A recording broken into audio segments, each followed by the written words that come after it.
Ilm Part 1. رب زدني علما رب زدني علما رب زدني علما کہ جو شخص علم دین کا دعویٰ کرتا ہے، علم جو ہے جب تک کہ تزکیہ نفس نہ ہو چکا ہو، علم کوئی فائدہ نہیں دے گا. جب جو اہل علم تھے جن کے پاس کتاب کا علم، اتنا علم کہ ان کو احبار کہا، تو ادھر سے میں نے علم حاصل کیا، فکر حاصل کیا ہے، فہم حاصل کیا ہے، اور بہرحال اسی کو جمع کر کے Subscribe. یہ کیا عقل کی بات ہے کہ تم لوگوں کو نیکی کرنے کو کہتے ہو اور اپنے تئیں فراموش کیے دیتے ہو، حالانکہ تم اللہ کی کتاب بھی پڑھتے ہو؟ کیا تم سمجھتے نہیں؟ مومنو، تم ایسی باتیں کیوں کہا کرتے ہو جو کیا نہیں کرتے؟ اللہ اس بات سے سخت بیزار ہے کہ ایسی بات کہو جو کرو نہیں. رسول اللہ صلی اللہ علیہ وسلم نے ارشاد فرمایا کہ اللہ پاک جس کے ساتھ بھلائی کا ارادہ فرماتا ہے اسے دین کے متعلق سمجھ بوجھ عطا فرما دیتا ہے.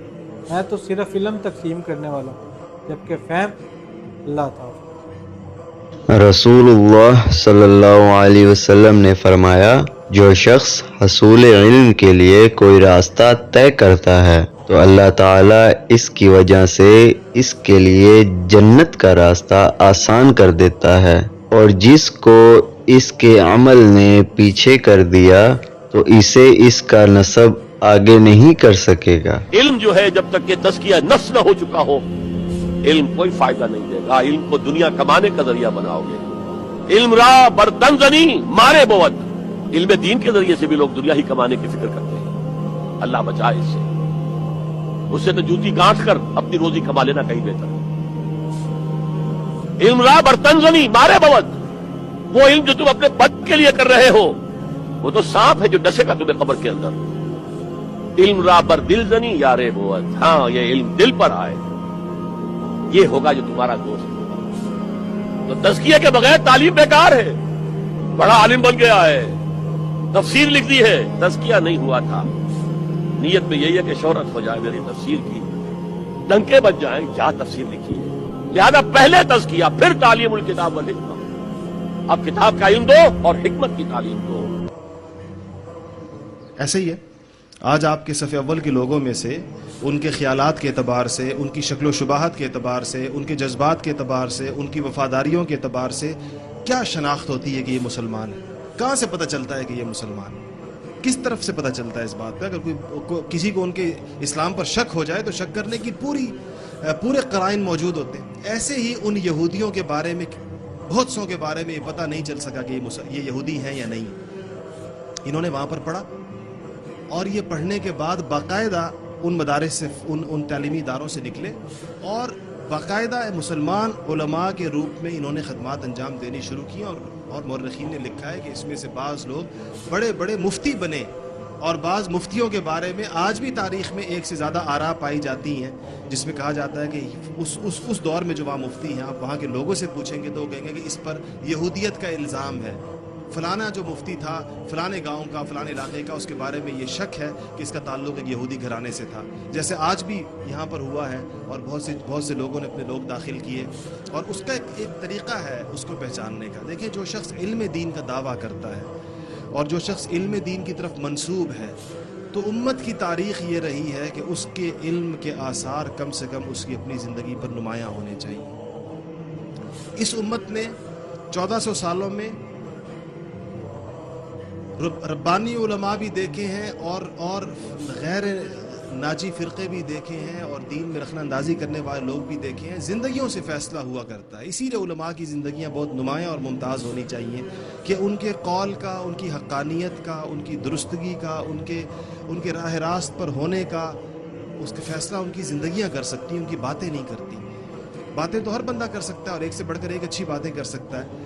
زندگیاں فیصلہ کرتی ہیں پوری. اسی لیے ہمارے یہاں حدیث کی روایات جب کی جاتی ہیں تو راویوں کے احوال بیان ہوتے ہیں، ان کے اقوال نہیں بیان ہوتے. ہماری رجال کی کتابوں میں راویوں کے اقوال نہیں بیان کیے جاتے، راویوں کے احوال بیان ہوتے ہیں، ان کی زندگیاں بیان ہوتی ہیں.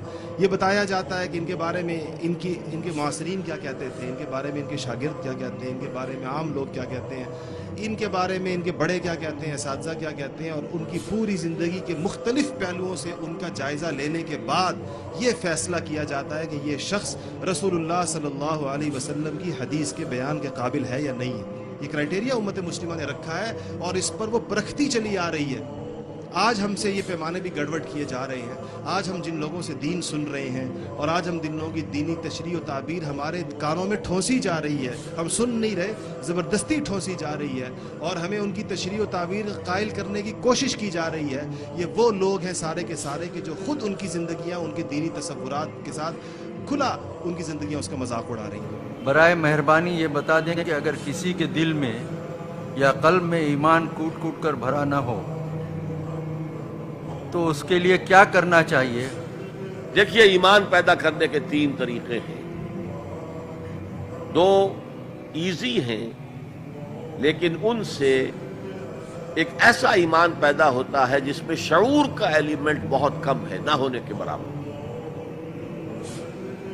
کوئی ڈائمنشن اس کی انٹلیکچوئل نہیں ہے. وہ کیا ہے؟ صاحب ایمان لوگوں کی صحبت اور ان کا قرب اختیار کرو. جیسے بھٹی کے آگے بیٹھیں گے تو حرارت آ جائے گی، صاحب ایمان کی صحبت سے آپ کو بھی ایمان ملے گا. دوسرا طریقہ، اسلام پر عمل کرتے رہو، عمل کرتے رہو، عمل کرتے رہو. اس سے بھی ایمان پیدا ہوتا ہے. لیکن جو اصل ایمان ہے، جو شعوری ایمان ہے، جیسے کہ سورہ یوسف میں کہا گیا، حضور سے کہلوایا گیا، قل هذه سبیلی ادعو الی اللہ علی بصیرۃ انا ومن اتبعنی. اے محمد کہہ دو یہ میرا راستہ ہے، میں اللہ کی طرف بلا رہا ہوں، علی وجہ البصیرت، میں اندھیرے میں ٹامک ٹوئیا نہیں مار رہا ہوں، علی وجہ البصیرت. اور نہ صرف میں بلکہ جو میری پیروی کر رہے ہیں وہ بھی علی وجہ البصیرت کر رہے ہیں. تو علی وجہ البصیرت ایمان صرف قرآن سے ملے گا.